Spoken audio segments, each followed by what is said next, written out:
신랑이 바쁜 것도 아닌데. 안녕하세요. 자, 오늘은 여기 한번 보시죠.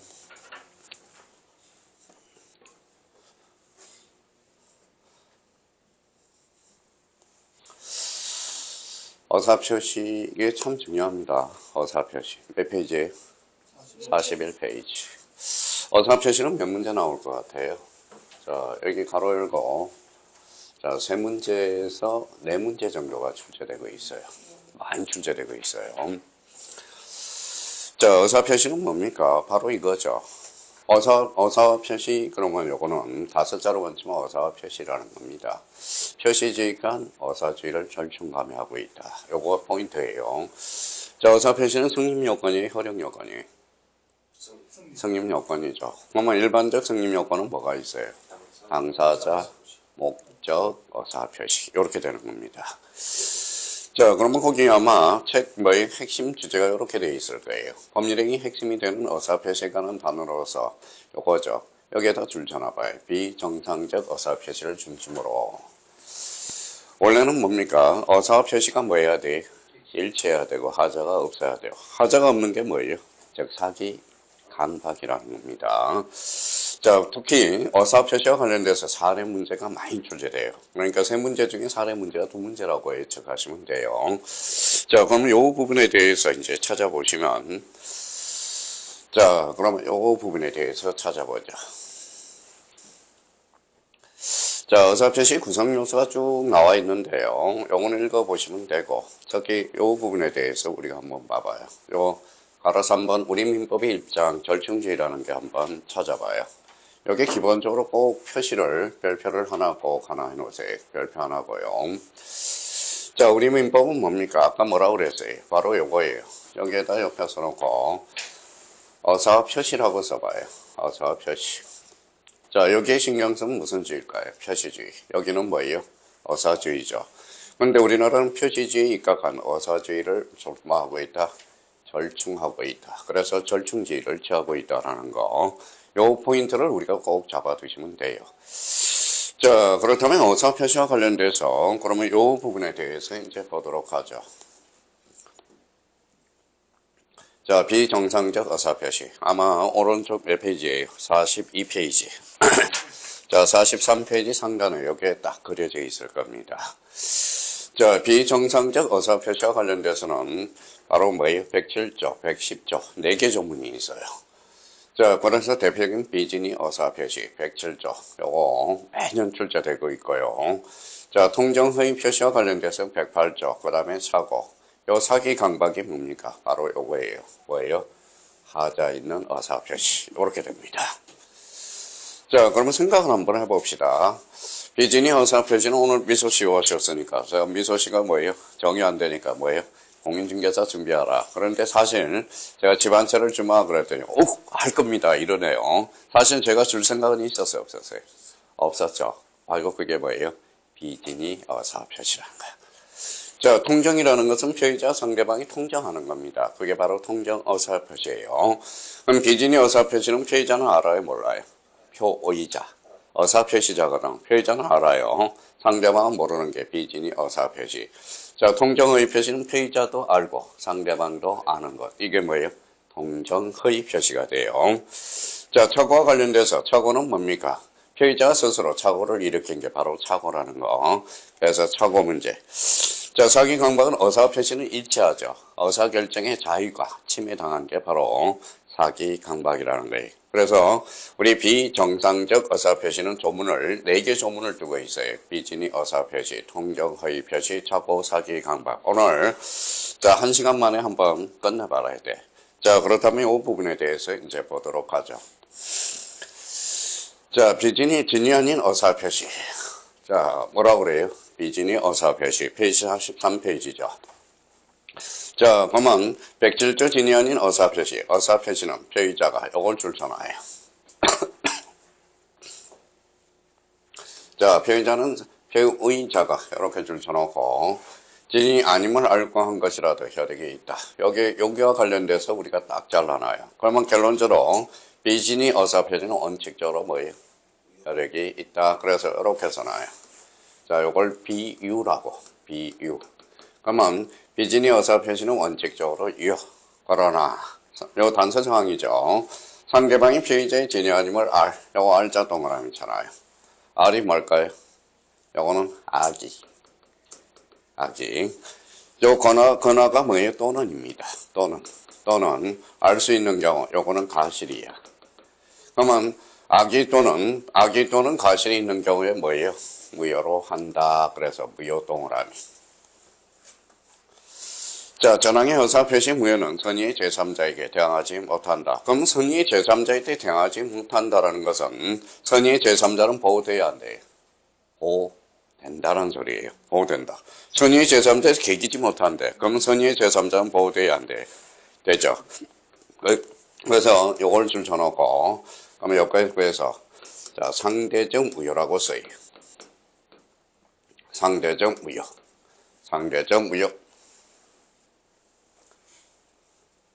자, 그러면 상대적 무효라는 것은 뭐예요? 선의의 제3자 보호 규정이 있는 거. 이게 상대적 보호예요. 우리 성경님은 뭐 지난주에 우리 반사의 질서 배웠죠. 무슨 뭐예요? 절대적 무효. 절대적 무효는 선이든 악이든 보호받지 못하는 거. 그러면 선의의 제3자한테 대항할 수 있다 없다? 없다. 이렇게 되는 거야. 그래서 무효는 그러면 우리 민법에서 뭐예요? 상대적 무효는 두 개밖에 없어. 107조하고 108조. 요것밖에 없다라는 겁니다. 그럼 요 부분과 관련돼서 우리가 보죠. 자, 그러면 이제 앞으로 우리가 이제 암기 코드를 하나 만들어야 돼요. 요거 뭐예요? 요거 비유죠. 비유. 요거 한번 읽어볼래? 그렇죠. 그러면 요거 선. 이렇게 되는 거야. 자, 요거 조문은 이제 어떻게 해석하느냐에 따라서 달라지거든. 그러면 결론적으로 비진이 진이 아닌 의사 표시와 관련돼서는 그러면 몇 개가 나오냐? 바로 등장인물이 세 사람이 나와요. 그래서 표의자라는 게 있고요. 표의자. 자, 어떤 사람이 표의자가 뭡니까? 라고 물어본 사람이 있더라고. 요게 의사 표시자야. 표의자가 있으면 누가 있죠? 상대방이 있죠. 그러면 상대방이 있으면 누가 있죠? 제3자가 있다라는 거예요. 자, 그러면 표의자가 뭐예요? 표의자가 상대방한테 정의할 표시가 없어서 의사가 없었다라는 겁니다. 그러면 이 사람은 상대방이 이제 죽을 것 같아. 요즘 탤런트 중에 누가 있죠? 유열 알아요? 몰라요? 그럼 완전 젊은 세대네요. 옛날에 유열이라는 가수가 있었어요. 그런데 뭐예요? 사망선고를 받았죠. 어떤 사망선고? 폐섬유화. 폐섬유화가 뭐냐면 폐가 뭐예요? 완전 부석부석해지는 게 폐섬유화입니다. 그래서 뭐 사망 선고 받았다고 이야기를 하죠. 그럼 봐봐요. 요 상대방은 살릴 의혹을 세우는 거야. 그래서 피해자가 상대방이 정의할 의사는 없었는데 정의를 해줬어. 그러면 상대방한테 등기를 쳐줬다라는 겁니다. 그러면 피해자는 어떻게 알아요? 몰라요? 알고 상대방은 모르고 있죠. 그렇죠? 그러면 의사와 표시는 뭐예요? 일치예요? 불일치. 그래서 이걸 뭐라고 그래? 비정상적 의사 표시라고 그래.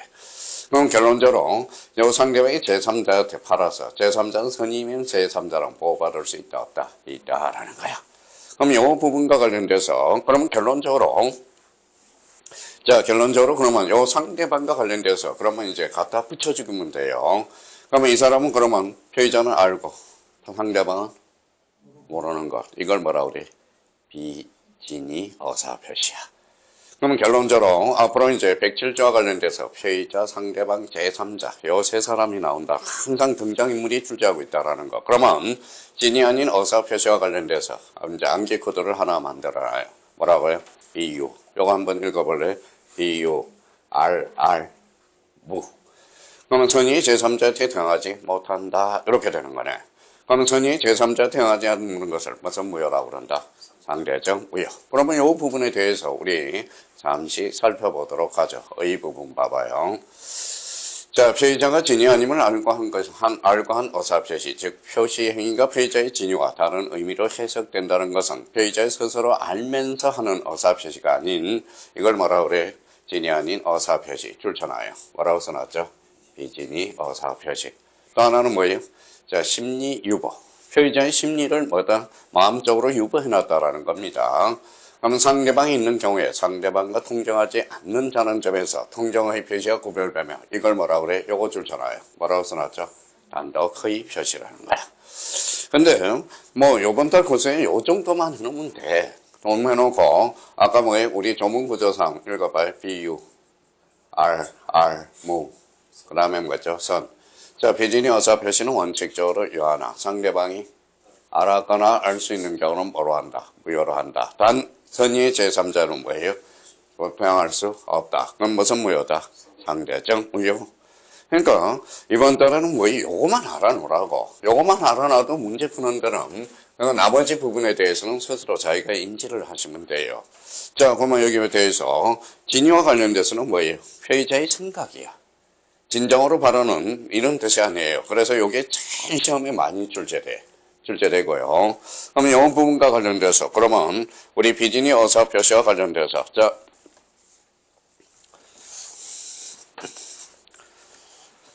대표적인 문제를 하나 딱 숙지를 해놔야 돼.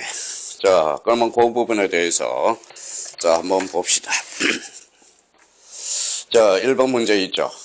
자, 진이 아닌 어사 표시에 관한 설명으로 틀린 것은 자, 진이란 특정한 내용의 어사 표시를 하고자 하는 피의자의 생각을 말하는 것이지 피의자가 진정으로 마음속에 바라는 생각을 뜻하는 것은 아니다. 맞죠? 이게 바로 진이라는 거예요. 진이와 관련돼서 피의자의 생각이라고 생각하면 돼요. 자, 2번 그럼 봐봐요.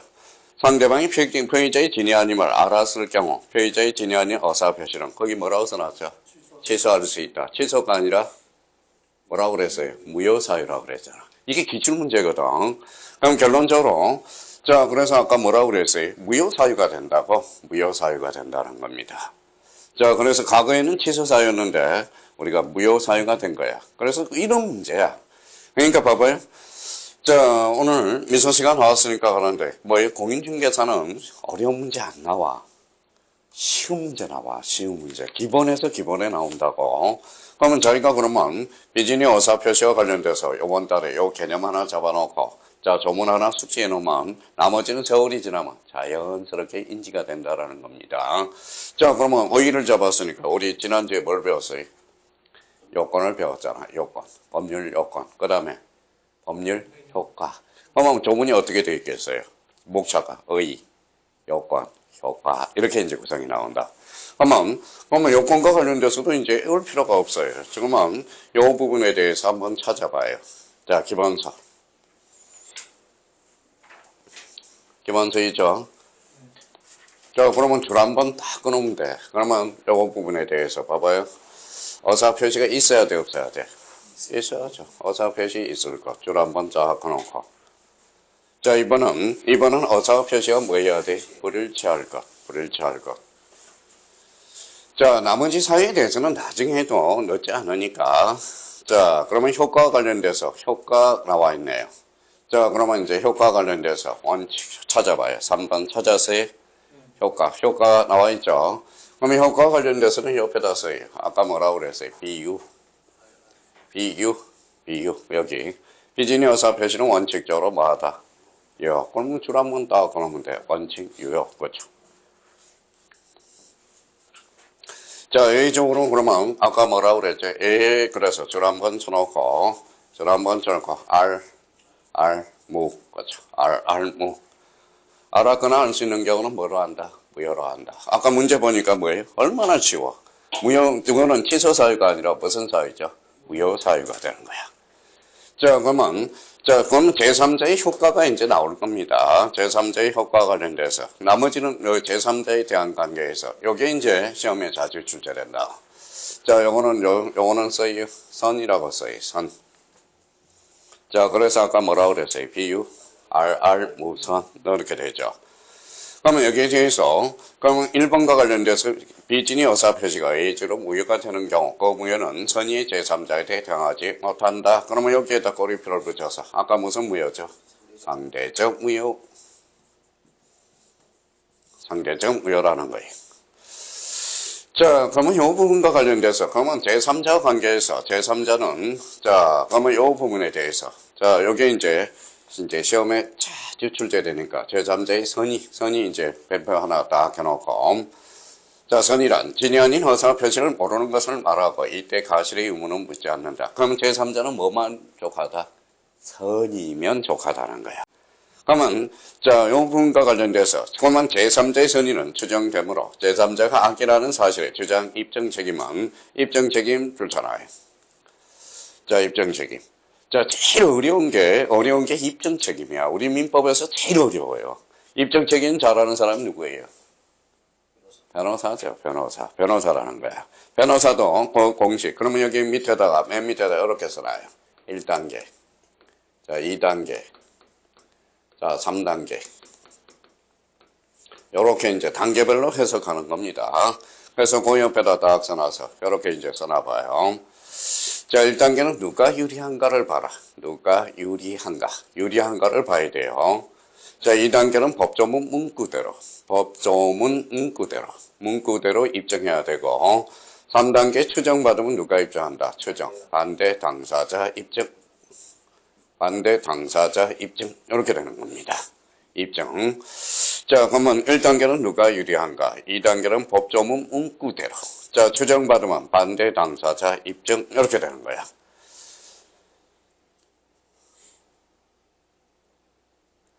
자, 그러면 제3자는 어때?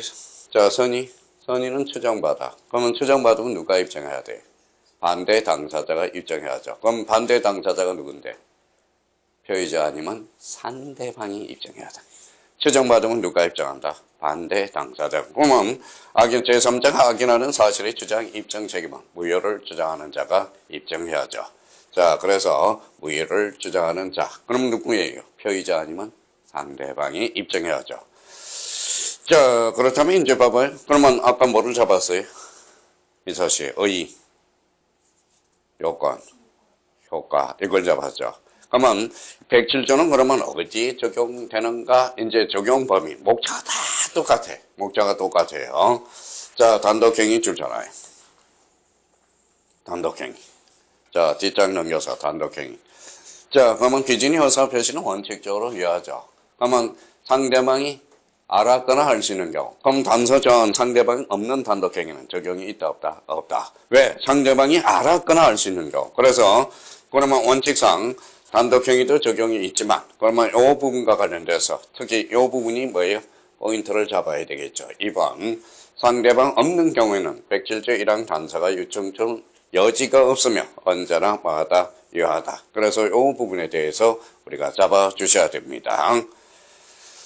자, 그러면 이제 가로 2번 가족법상 친분행위 적용이 있을까요? 없을까요? 형님? 가족법상 행위는 적용이 있어요? 없어요? 없겠죠. 그러면 왜냐하면 요거는 적용이 없어. 왜? 우리 107조와 관련돼서는 재산상 법률행위에만 적용이 있어. 재산상 법률행위에 대해서만. 그러면 결론적으로 가족법상 친분행위는 적용이 없다. 이렇게 이제 의미를 잡아주셔야 되고. 자, 그러면 가로 3번이 나와 있어요. 가로 3번. 뭐라고 써놨어요? 주식인수 청약. 요거는 단체성을 나타내. 그래서 요 단체성을 나타내므로 107조가 적용되지 않는다라는 거. 그러면 요 부분에 대해서 한번 우리가 잡아두시면 되고, 지금 이소씨 민법을 배워요? 공법을 배워요? 민법. 민법은 사법이야, 공법이야? 사법. 공법은 국가가 하는 거죠. 그래서 요거 4번과 관련돼서, 자, 4번과 관련된 공법행위에는 결론 적용되지 않는다라는 거예요. 자, 이제 기둥을 딱 세워놨다고. 기둥을 세워놨으니까 107조와 관련돼서 그러면 107조 그럼 앞으로 진이 아닌 어사표시 1항. 진이 아닌 어사표시는 원칙적으로 유하나 상대방이 알았거나 알 수 있는 경우 무효로 한다. 단 선의의 제3자한테는 대항할 수 있다 없다? 없다. 그럼 107조와 관련돼서는 매년 즉각적으로 출제되니까 다시 이제 문제로 와요. 자, 그러면 1번 문제 한번 보죠. 자, 진이 아닌 어사표시에 관한 설명으로 틀린 것은 1번 아까 읽어보셨죠. 2번과 관련돼서는 상대방이 피해자의 진이 아님을 알았거나 알았을 경우 피해자는 진이 아님 어사표시를 취소할 수 있다. 어때요? X죠. 취소가 아니라 무효. 그러면 3번과 관련돼서 대리행위 있어서 진이 아닌 어사표시 요구는 거기에다 줄쳐놓으세요. 대리인 표준으로 합니다. 아직 대리 파트를 안 배워서 그래요. 자, 4번은 진이 아닌 어사표시 효력이 없는 경우 법률행위 당사자는 자, 진이 아닌 의사표시를 기초로 새로운 이해관계를 맺은 선의의 제3자에게 대항하지 못한다. 가로 읽었어요. 아까 무슨 무효죠? 상대적 무효죠. 자, 5번에 진이 아닌 의사표시는 상대방과 통정이 없다는 점에서 통정허위 표시와 구별된다. 맞네요. 통정허위 표시는 108조로서 피해자도 알고 상대방도 아는 게 바로 108조죠. 근데 107조는 뭐예요? 피해자는 알아요? 몰라요? 107조는 알고 상대방 모르는 것. 이게 뭐예요? 비진이 의사표시야. 진짜 쉬워. 이게 최근의 문제예요. 최근의 문제로서 그러면 이걸 하나 이제 샘플을 하나 숙지하면 되는 거예요. 어려움도 없어. 나름대로 딱 숙지하면 돼. 그럼 오늘 까먹지 말아야 될 거는 107조. 뭐예요? 비유, RR, 무선. 비진이 의사표시는 원칙적으로 유하나 상대방이 알았거나 알 수 있는 경우는 뭐로 한다? 무효로 한다. 그럼 아까 봐봐요. 책을 읽을 때 그럼 봐봐요. 우리 비진이 의사표시란 무엇이라 하며 어떠한 요건을 갖추며 어떠한 효과를 갖추며 그럼 107조는 어디에 적용되는가? 적용 범위. 그러면 앞으로 108조도 똑같은 논리로 간다는 거야. 그러니까 그런 부분에 대해서 우리가 확인해 주시면 되고요.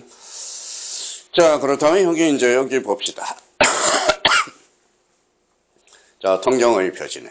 자, 108조 찾아봐요. 자, 108조.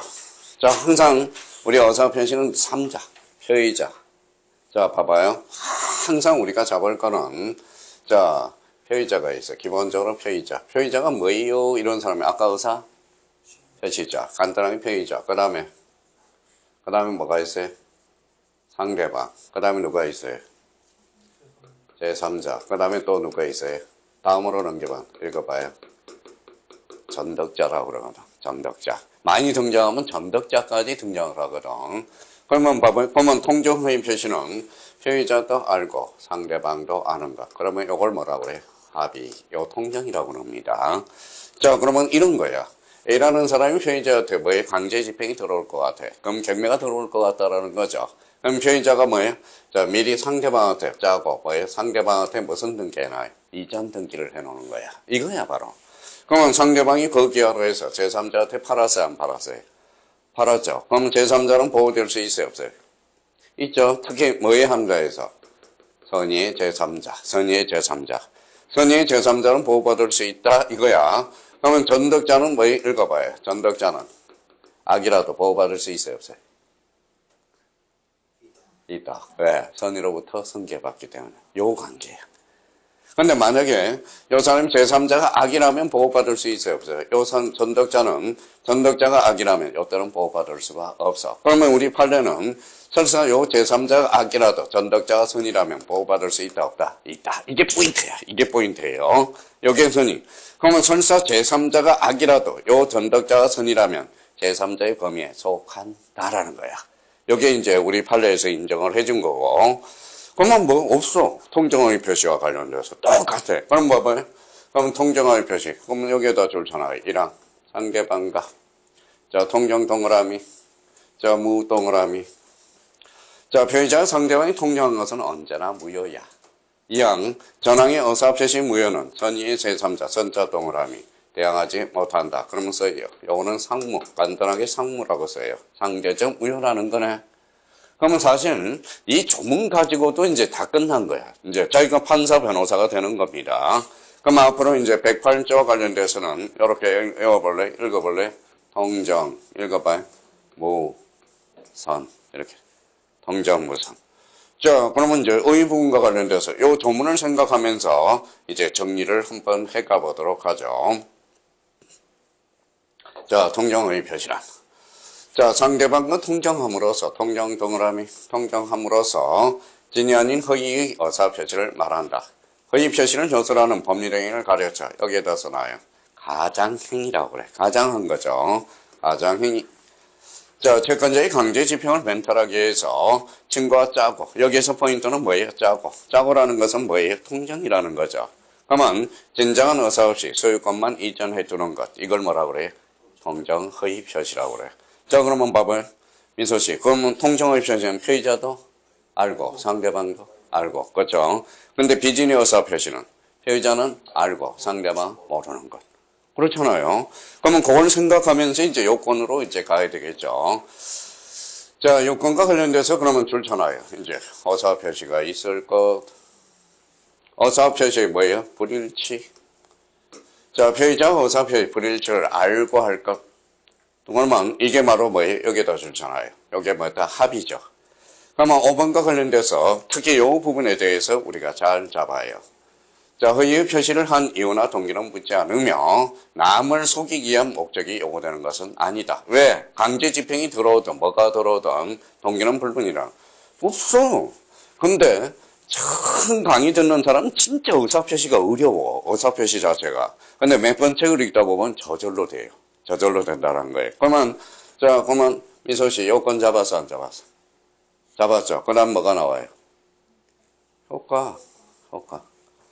그러면 당사자의 효과는 아까 뭐라고 그랬었어요? 아까 뭐라고 그랬어? 통정무라고 그랬잖아. 무효사유가 되는 거죠. 무효사유가 돼. 근데 이제 사례 문제를 풀기 위해서 이 부분에 대해서 자, 기억과 관련돼서 기억 한번 볼까요? 당사자에는 언제나 무효다. 아직 이행 전이라면 무효니까 뭐 여기에다 동그라미 쳐놔요. 자, 이행 전이라면 이행할 필요 있어 없어요? 이행 전이라면 이행할 필요가 없고 허위 표시 자체가 불법이 아니에요. 불법은 아니죠. 자, 미소 씨하고 저하고 뭐이 손 한 번 잡았다고 해서 불법은 아니라는 거야. 그러면 결론적으로 불법 원인 급여에 적용이 없다라는 거야. 이거야 포인트는. 그러면 불법 원인 급여는 어디에서만 적용이 있다? 103조에서만 적용이 있거든. 그러면 결론적으로 그러면 통정은 불법이 아니니까 그러면 결론적으로 뭐가 청구할 수 있다? 이미 거부한 것을 반환을 청구할 수 있다. 그러면서요 이게 바로 그 유명한 부당이득 반환 청구권이야. 반환 청구권이 됩니다. 이거야. 자, 그러면 저희가 보면 당사자의 효과는 이행 전이라면 이행할 필요 있어 없어? 없어. 이행 전이라면 이행할 필요가 없죠. 그럼 통정은 불법이 아니야. 그래서 불법 원인급여의 적용이 없다라는 거야. 그럼 불법 원인급여의 적용이 없다면 부당이득 반환을 청구할 수 있다라는 결론이 생겨. 그래서 사례 문제 풀 때 요거에 대해서 대비해 둘 필요가 있다고. 자, 그렇다면 이제 우리 이제 뒷부분을 이제 봐봐요. 자, 쭉 여기를 한번 찾아보죠. 근데 여기에 몇 번이 있어요? 니은이 있어. 자, 니은과 관련돼서는 자, 별표 딱 하나를 해놓으세요. 이게 또 헷갈려. 문제를 푸는데. 채권자 대의권을. 자, 그러면 이제 여기 부분에 대해서, 요 부분에 대해서 한번 써봐요.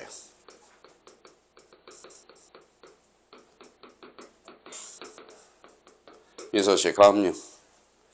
형님, 가압류 가점은 차이점이 뭘 것 같아요? 그렇죠. 이게 금전. 자, 요거는 금전 이해의 권리.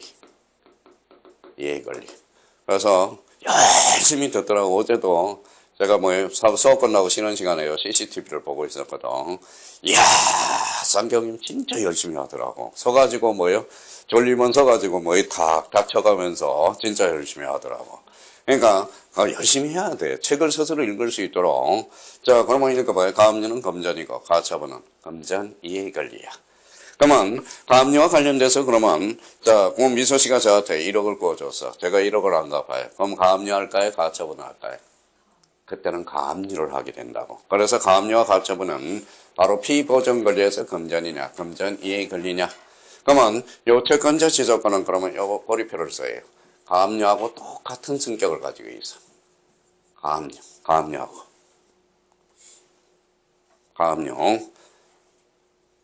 자, 그러면 여기 봐봐요. 가압류는 뭐라고 그랬어요? 금전이라고 그랬죠. 금전이라고 그랬어요. 그러면 봐봐요. 통정의 표시는 강제 집행을 멘탈을 목적으로 돈으로부터 출발하죠. 그러면 채권자 지적권의 대상이 될 수 있다 없다? 있다. 바로 근본은 이거야. 채권자 지적권이 될 수 있다. 요걸 잡아놓으면 돼. 그러면 가압류하고 똑같은 성격을 가지고 있어요. 근데 나중에 이제 우리 아직 안 배웠지만 우리 다음 달에 이제 배울 게 이중매매라는 게 있어. 이중매매는 금전이에요, 부동산이에요? 부동산이죠. 그러면 이중매매는 채권자 지적권이 없다. 이렇게 되는 거야. 인정이 안 돼요. 그럼 결론적으로 자, 요 부분에 대해서 그러면 제가 오죽 중요하면 이렇게 밑줄을 다 그어놨을까? 이게 헷갈려요. 그러면 결론적으로 108조와 관련돼서는 채권자 지적권의 대상이 될 수 있다라는 것. 이걸 우리가 잡아야 돼. 자, 그러면 이제 제3자의 관계에서 징그럽게 출제하는 게 요 제3자의 관계에서 이게 중요해요. 제3자. 앞으로, 자, 제3자. 아까 뭐라고 그랬어요? 별표 하나 딱 해놓고 또, 제3자는 어때요? 선의죠. 그러면 선의의 제3자. 자, 민법 107조도 선의의 제3자, 108조도 선의의 제3자, 109조도 선의의 제3자, 110조도 선의의 제3자가 있어요. 근데 또 108조에서 담정 선의의 제3자의 범위에 속하는 거, 속하지 않는 거. 왜 그럴까요? 판례가 많기 때문에. 108조가. 자, 그러면 여기와 관련돼서, 그럼 제3자에 대한 흐름에서, 제3자에 대해서 요거 하나 써놔요. 자, 뭘 하나 써놓냐면, 자, 제3자의 범위와 관련돼서, 좀 이따 이제 범위에 대해서 우리가 살필 거예요. 자, 제3자의 범위. 맨날 박스 문제로 출제를. 자, 그러면 당사자, 써요. 당사자와 포괄 승계인 이외의 자로서 새로운 법률 관계를 맺은 자. 새로운 법률 관계를 형성한 자.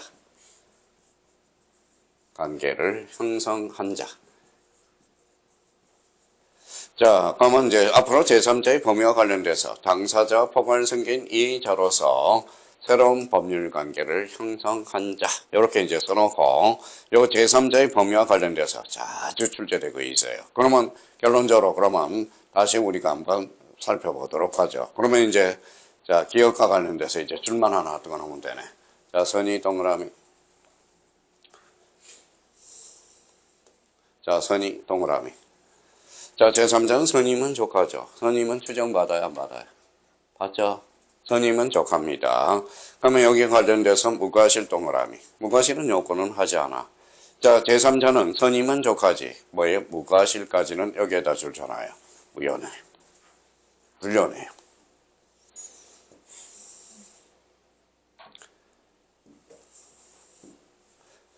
자, 그러면 이 부분과 관련돼서, 그러면 제3자의 범위와 관련돼서, 제3자의 범위, 아까 이야기했죠. 그러면 요거 읽어드릴게요. 통정의 표시에서 무효로 대응할 수 없는 제3자란, 자, 당사자와 여기에다 행간펜 딱 써놔요. 당사자와, 자, 포괄 승계인 이의자로서 허위 표시를 기초로, 자, 별개의 법률로 인해서 새로운 법률 계획을 맺은 자, 이걸 뭐라 그래? 선의의 제3자 범위라는 거예요. 자, 그러면 이 부분에 대해서 우리가 이제 자주 출제되고 있고, 박스 문제로도 출제되고 있고, 그러면 작년에 108조와 관련돼서 사실 디귿과 관련돼서 우리가 출제가 됐다라는 겁니다. 그러면 이 부분과 관련돼서 그럼 넘겨보죠. 그러면 심화학습과 관련돼서 제3자의 요거 한번 찾아봐요. 심화학습 뭐가 있죠? 자, 통정의 표시에 대응할 수 있는 제3자의 여부. 자, 그러면 1번과 관련돼서 보죠. 1번은 뭐라고 나와 있어요? 해당. 자, 그러면 이 부분과 관련돼서 제3자에 해당하지 않는 것 찾아봐요. 해당하지 않는 것. 자, 이 부분에 않는 것. 자, 근데 이걸 두 개를 비교해보면, 자, 자, 두 개를 비교해보면, 자, 가만히 우리 형님 한번 읽어볼래요? 한번 1번. 제3자에 해당하는 경우 1. 가장 매매의 매수인으로부터 목적물을 매수한 자. 2번은? 가장이네, 가장. 네. 가장 매매의 매수인으로부터 저당권을 취득하거나 가등기를 한 자. 3번이요. 가장 매매의 기한 대금 채권의 양수인. 가장 소비대차의 기한 채권의 매수인. 가장 저당권의 설정 행위에 기한 저당권의 실행으로 경락을 받은 자. 가장 소비대차의 대주가 파산 선고를 받은 경우 그 파산 관제인. 파산 관제인. 자, 그러면 여기에서 봐봐요. 해당하는 자, 해당하지 않는 자. 시험에 뭐예요? 뭐 경력마다 출제가 돼요. 근데 여기 한번 봐봐요. 뭐 공통점이 있죠. 뭐뭐로부터, 뭐뭐의 기한. 자, 그러면 뭐뭐의 기한 있고요. 그러면 가정소비 뭐예요? 읽어봐요. 기한, 여기 있네. 기한이 있네요. 자, 기한이 있죠. 그러면 봐봐요. 그러면 뭐뭐로부터 뭐뭐기한 이거는 뭘까요? 아까 뭐예요? 당사자 빠져 안 빠져요? 빠져요. 포괄성계인 이해자로서 아까 뭐라고 그랬죠? 새로운 법률 관계를 맺은 자잖아. 뭐뭐로부터 그럼 새로운 법률 관계를 맺은 자죠. 그러니까 이게 저도 초창기에 민법을 공부할 때 고시 공부할 때 상당히 어렵더라고. 그러면 아까 제3자라는 것은 뭐라고 그랬죠? 당사자와 포괄성계인 이해자로서 새로운 법률 관계를 형성한 자. 그러면 이권과 관련돼서 요거 하나 외워두면 되면 뭐예요? 파산간제인. 요거는 판례에서 인정하기 때문에 파산간제인. 파산간제는 선의의 제3자에 해당된다. 그러면 요 부분에 대해서 그러면 우리 자 체크해 놓고 그럼 제3자에 해당하지 않는 거 그럼 한번 자 그러면 이소 씨가 한번 읽어봐요. 뭔가 이 제3자에 해당하지 않는 경우 1. 가장 매매에서 매도인의 채권자 뭐뭐에서 기존에 있던 자요. 채권자는 그렇잖아요. 그러면 뭐뭐에서 그럼 공통점이 봐봐요. 뭐뭐에서라는 것은 뭐예요? 에서죠. 그러면 새로운 법률 관계를 형성한 자가 아니거든. 뭐뭐로부터 파생했으니까. 그러면 근데 여기에서 이제 제일 시험에 자주 출제하는 게 이거. 바로 3번 별표 하나. 제3자를 이해한계약. 자, 그러면 봐봐요. 제3자를 이해한계약은 예약자가 있고 낙약자가 있어. 일단 써놔봐요. 이것도 이해하면 금방 나와. 그러면 이거는 뭐예요? 제3자가 바로 수익자라는 거예요. 수익자. 자, 여역자라는 것은 계약에 꼭 필요한 존재예요. 그러면 요거 남친이 여친이 남친이라고 생각해봐요. 요거는 꽃집 아저씨라고 생각해봐요. 요거는 뭐예요? 여친이라고 생각해봐. 여친. 그러면 남친이 낙약자 꽃집 아저씨한테 우리 여친을 위해서 뭐예요? 이벤트를 좀 하고 싶다. 그래서 장미 백송이와 3파인 하나를 보내주세요 하는 겁니다. 그러면 여기 봐봐요. 그러면 결론적으로 제3자는 기존에 있었어요? 없었어요? 있었죠? 그러면 제3자는 예약자, 낙약자의 제3자는 기존에 있었던 자입니다. 새로운 법률관계를 형성한 자가 아니거든. 그래서 이거 한번 읽어봐요. 그래서 난정이 계약법에서 제3자를 이항계약이라고 배워. 그러면 여기 봐봐요. 제3자를 이항계약에서 수익자. 자, 대리행위에서 대리인. 이미 있었던 자야. 그래서 이게 시험에 제일 많이 출제돼. 그리고 특히 제3자를 이항계약은 별표를 따로 5개를 해놔야 돼. 계약법에서 늘 사례 문제로 출제가 되거든. 자, 그렇다면 또 자주 출제되는 게 나머지는 뭐 큰 문제가 없는데 특히 5번 우리가 봐죠. 저 상속 동그라미. 자, 상속인을 뭐라고 그래요? 이건 포괄성계인이거든. 아까 뭐라고 그랬어요? 당사자 포괄성계인 이해자로서 새로운 법률관계를 형성한 자거든. 자, 그 부분에 대해서 우리가 제일 많이 출제되는 게 제3자를 이항계약에서 우리 제3자를 이항계약 우리 수익자는 제선의의 제3자에 해당하지 않는다라는 것. 이걸 잡아둘 필요가 있다라는 겁니다. 그냥 포인트만 잡아놔. 그러면 나중에 저절로 책을 읽다 보면 저절로 알게 됩니다. 그래서 그렇게 이제 정리를 해둘 필요가 있고요. 가짜 매매를 말하는 거니까. 그래, 아까 통장 우리 짜고 치는 거니까. 그게 가장이잖아요. 그게 바로 108조와 관련됐습니다. 자, 그러면 이 부분에 대해서 적용 범위와 관련돼서는 요거 한번 확인해 두면 되겠죠. 자, 그러면 요거 실천하에 무슨 행위? 단독행위. 자, 통정은 어때요? 자, 통정을 하면 상대방이 있어야 돼, 없어야 돼? 있어야죠. 그럼 상대방 없는 단독행위의 경우는 통정 여기에 실천하에 상대방 없는 단독행위의 경우는 통정할 상대방이 존재하지 뭐로 108조가 적용되지 않는다라는 거. 자, 신분행위. 가족법상 행위 적용이 없어요. 자, 그러면 이제 요 부분에까지만 우리가 정리를 해 두시면 돼. 그래서 108조와 관련돼서. 그러면 우리 프린트 하나 받았으니까 자꾸 피곤하다고 그래서 그냥 요번에는 그냥 문제를 가지고 왔어요. 자, 2번 한번 보자. 자, 갑은 강제 집행을 피하기 위해서 자신의 X 부동산을 을에게 가장 매도하여 소유권 가장 매도 줄쳐나가요. 자, 소유권 이전 등기를 해주었는데 이는 을이 이를 뱅에게 매도하고 소유권 이전 등기를 해주었다. 다음 중 틀린 것은 35의 기출문제니까 최근 문제죠. 재작년 문제예요. 가까운 사이의 계약은 무효이다. 자, 바로 읽었어요. 통정무 통정무전은. 자, 2번 가까우리 가역은 채권자 취소권 좋잖아요. 아까 채권자 취소권이 대상이 될 수 있다 없다? 있다. 자, 병이 선의인 경우 선의에 대한 가실의 의무를 묻지 않고 병이 소유권을 취득한다. 맞네요. 병은 제3자죠. 제3자는 선의면 족하다라고 그랬죠. 그러면 4번과 관련돼서 병이 악이라는 사실에 관한 증명 책임은 허위 표시 무효를 주장하는 자에게 있다. 병은 선의죠. 추정받죠. 누가 입증해야 돼? 반대 당사자가 입증해줘야 되니까. 근데 5번 만약 용어는 미소 씨가 한번 읽어봐요. 만약 아기의 병이 선의의 정에게 X 부동산을 매도하고 소유권 이전 등기를 해주더라도 정은 소유권을 취득하지 못한다. 제3자는 악이죠. 근데 전덕자는 선의야. 그건 이때 선의의 범위에 속한다라는 거예요. 그럼 취득하지 못한다가 아니라 취득한다라는 게 판례의 취지예요. 그러면 거기 해설과 관련돼서 해설 5번 읽어봐요. 선의의 제3자가 보호될 수 있는 법률상 이해관계는 계약의 당사자를 상대로 하여 직접 법률상 이해관계를 가지는 경우 외에도 그 법률상 이해관계를 바탕으로 하여 다시 새로이 법률상 이해관계를 가지게 되는 경우도 포함된다. 즉 전득자도 제3자의 거기에다 줄잖아요. 우리 판례의 취지는 전덕자도 제3자에 해당된다라는 겁니다. 근데 제3자가 악이라도 제 전덕자가 악이 선이라면 보호받을 수 있다라는 거야. 이게 바로 키포인트예요. 그러니까 통정의 표시가 수준이 요 정도 수준밖에 안 돼. 통정의 표시가. 그래서 오늘 딱 조문을 놓고 문제 하나씩 가져왔어.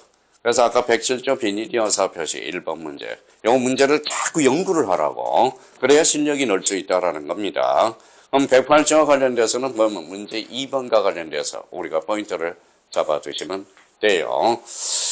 자, 그러면 이제 이번 시간과 관련돼서 두 문제 맞힌 거야. 그러니까 자꾸 공부를 하실 때 읽어봐요. 자, 저축성 공부를 해줘야 돼. 저축을 한다. 107조 2.5점짜리니까 내가 107조는 무조건 말. 옛날에 우리 수강생 중에 15회 때 1000명도 합격을 못했어요. 990명 정도, 980명 선에서 합격했어요. 왜냐하면 15회 때가 제일 어려웠어. 15회 때가. 난이도가 쉽다가 15회 때 널뛰기를 한 거거든. 그때 뭐예요? 자, 그때 생각나는 수강생이 한 분 계세요. 봐봐요. 맨날 졸아. 자, 졸다가 갑자기 비즈니어사 표시 별표 5개 놓으세요. 그러면 별표 5개 놓고 졸아. 그래서 졸고 집에 가서 비즈니어사 표시를 자기가 혼자서 연구를 한다고. 그러면 관련 문제를 비즈니어사 표시 관련 문제를 싹 풀어보거든. 그럼 별표 5개라는 건 어때요? 무조건 100% 출제되는 거거든. 그러면 오늘 108조와 관련돼서 통정허위 표시 100% 출제되거든. 그러니까 어떻든 출제돼 100%. 그러니까 그러면 졸다도 뭐예요? 팍 일어나. 그럼 별표 5개하고 또 주라.